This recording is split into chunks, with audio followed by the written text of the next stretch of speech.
আওয়ামী লীগ নেতৃত্বাধীন ১৪ দল রাজধানীর শাহবাগে সমাবেশে জোটের নেতারা বলেন অসাংবিধানিকভাবে ক্ষমতা দখলের পথ বন্ধ। এদিকে বঙ্গবন্ধু অ্যাভিনিউতে মিছিল সমাবেশ করেছে আওয়ামী লীগ।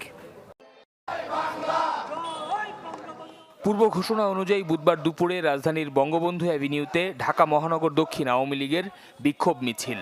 বিভিন্ন ওয়ার্ডের নেতাকর্মীরা খণ্ড খণ্ড মিছিল নিয়ে জড়ো হতে থাকেন দলীয় কার্যালয়ের সামনে। মিছিলটি দলীয় কার্যালয় থেকে 0 পয়েন্ট পর্যন্ত এই সড়কটি প্রদক্ষিণ করে।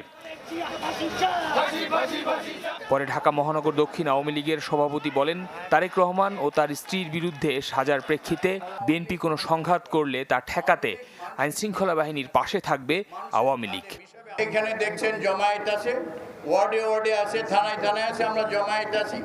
আমরা মানুষের সেবক, একটা কথাই বলেছি, বারবার এটাই বলবো, যদি কেউ গাড়ি গুড়ি ভাঙচুর করে বিএনপি বা জামাত যারাই করে, তাহলে আমরা প্রশাসনকে সহযোগিতা করব যাতে এই কাজ থেকে বিরত থাকে। এদিকে দীর্ঘদিন পর ঢাকায় সমাবেশ করেছে আওয়ামী লীগের নেতৃত্বাধীন 14 দল। রাজধানী শাহবাগে এই সমাবেশে বক্তারা বলেন, অসাংবিধানিকভাবে ক্ষমতা বদলের আর সুযোগ নেই। আমরা অত্যন্ত পরিষ্কারভাবে সবসময় বলে আসছি, আমরা চাই এই দেশে সাংবিধানিক ধারায় অব্যাহত থাকবে। সংবিধানের বাইরে অসাংবিধানিক কোনো ধারা, অসাংবিধানিক কোনো পন্থা এই দেশে স্থান লাভ করতে পারবে না।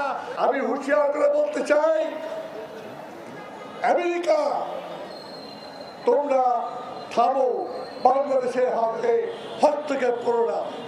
নির্বাচন তোমাদের দেশে হয়েছে, তুমি বরঞ্চ ট্রাম্পকে সামলাও, তোমাদের নির্বাচন সামলাও, আমাদের নির্বাচন আমরা সামলাবো।